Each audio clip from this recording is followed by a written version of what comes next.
Introducing the Mower Master Towable Topping Mower.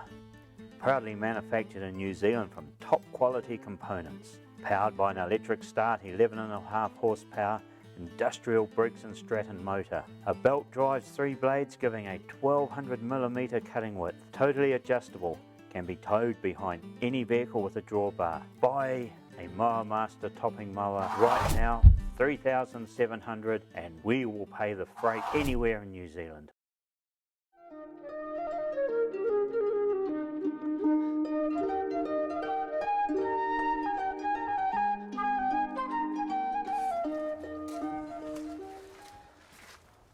This is an interesting approach to establishing a wild seed bed, is it? Yeah, so we've got quite a few cuddle trees out the back there, and we collect seed every year. It doesn't pop up very fast. It can be dormant for about 6 months. So we had quite a bit of seed left over from our seed benches where we grow most of our seeds. So we chucked it out here, and over the following months or so, they all popped up in quite numerous amounts. And we thought, oh, we'll just leave them there, and as we need them through the year, we'll relift them and we'll rebag them, and so the easy access, as you're saying, to some cuddle seedlings. Yeah, well, that's a good. You've got quite actually a good natural spacing in there as well, so you're not going to have too much problems of dividing them up and having any spindles. They're a good, as far as the prt2 strain goes, they're actually quite a good one for shelter belts on the farms. So we tend to grow quite a few of these. Yes. And I love them because they have that lovely purple flower that just, you've got to look for it, but it's a beautiful wee flower. Very sticky seed, but a nice flower. Yes. Yeah. Well, let's go. Now, we've looked at these. You've mentioned your seed benches. Anything there to come and have a peep at? Yeah, we've got some seeds on there at the moment. Yep. Yeah. Which direction? Towards the greenhouse. Yep. Right. Well, quite a complex you've got in here. Thank you. Yeah. Now, you've got benches here with things growing on, and over there we've got the mist going on to some seed beds. Now, the colour of those trays over there, Darren, what's growing there? Well, the black trays are all toi toi. So that's a native toi toi, not the pampas toi toi. Yep. And then we've got a couple other, the whiter trays, the polystyrene trays have got some carrot sector seed, cabbage tree seed, and farro as well. And the idea is to get these up. Toi toi is not too bad. We can get that ready for next year. The other stuff is probably going to be ready for the 2018 contract. Nice. And then on the other side there, we've got some griselinas and some Alaria cuttings. So we tend to put our cuttings on that side, and our seedlings on this side, mainly because of the sprinkler system is a bit wetter on that side. I see. And heated beds, bottom heated beds, yep, they are heated beds. This complex was actually set up before Kii Tahi, from the Marae Waiaturi next door there, and this was one of their ventures to do a little bit of horticulture. And then as Kii Tahi got established in 2003-04, and this is probably about 1994-95, we took over from this and we just added to it with the rest of the nursery as well. Yeah. Now, naming the plants. Now, we know we're supposed to use scientific names. What do you prefer? To use our Maori names, or a lot of them have English names as well, which, as their common names, what's your most comfortable? I think from my, as a nursery manager, it's important you know all the names, but at the end of the day, if someone comes in asking for Caprosma robusta, as long as I know what they're talking about, or whether they come in asking for Kadam, as long as I know what they're talking about. So at the end of the day, it's like anything, if you can communicate, you're not going to have too many problems. But if you don't know the name and they know the name, well, you're probably going to have a problem there. So sometimes they don't know the names, but they have a fair idea, and then it's about just trying to locate that plant that they're talking about, and it's just identifying. Getting it right. Well, it's a great complex and potential for many, many thousands of plants to be growing. This is about as empty as our greenhouse gets this time of year, because everything's been taken over to the shade house, which we'll probably look at later.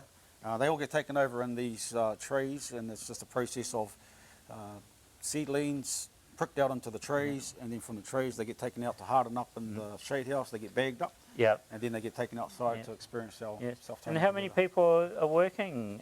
We can go up to 5. At the moment we have 3, and so it just depends, because we do a lot of land care work on the farms, the waterways and the rest of the riparian stuff, and we'll bring in extra workers depending on how much work we've got on the horizon. Yeah, so you have a good pool that you can draw on, and there's a lot of unemployed and parts here, and you know, unfortunately we can't offer them all full-time work, but it's good to be able to offer something back to the community anyway and give them a bit of work. Yeah, no, that's fantastic. Well, shade house, here we come. Well, before we got into the shade house, got waylaid. This looks like what we should be gathering from the sides of the roads there, Darren, not just growing in cell trays. What have you got here? This is some puha. So we've tried something different. We collected a bit of seed, and it's only very small amounts at the moment. And we're going to test out how well we can grow it in the greenhouse. And I wanted to get a bit bigger before I take it outside, so we've got a couple of locations outside. And it's just something different for us to look into, either to feed the people or to maybe look at the commercial possibilities in the future. Yes, well, it becomes an important thing, you know, looking after local people as the potential for gathering gets less. Yes, yeah, you're right there.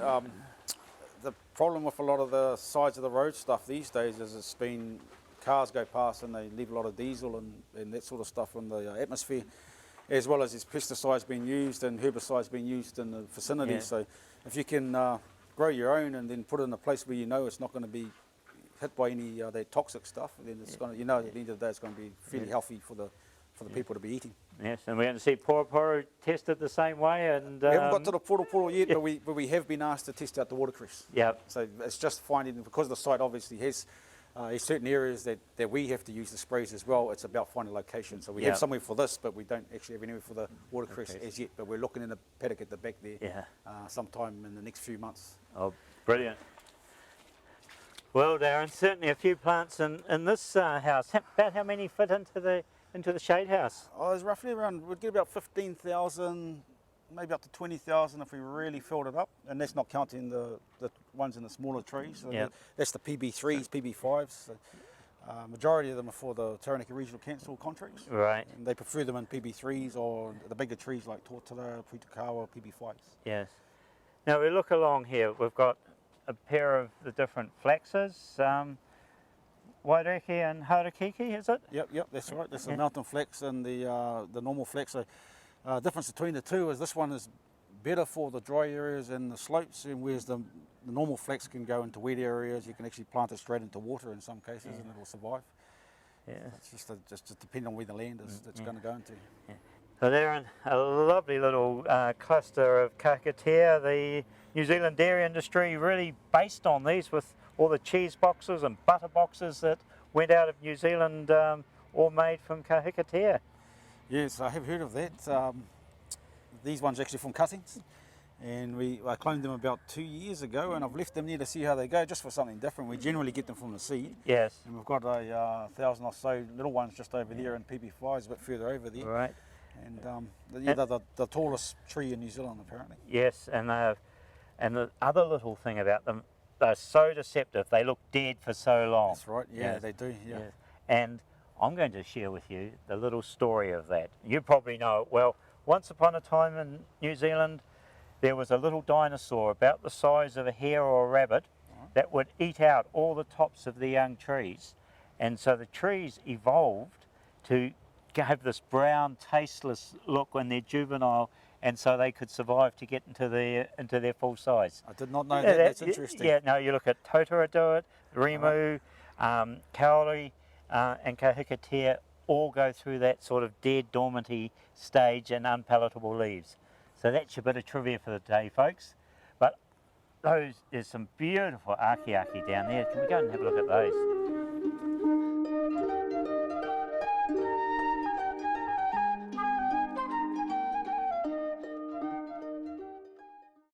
Introducing the Mower Master Towable Topping Mower.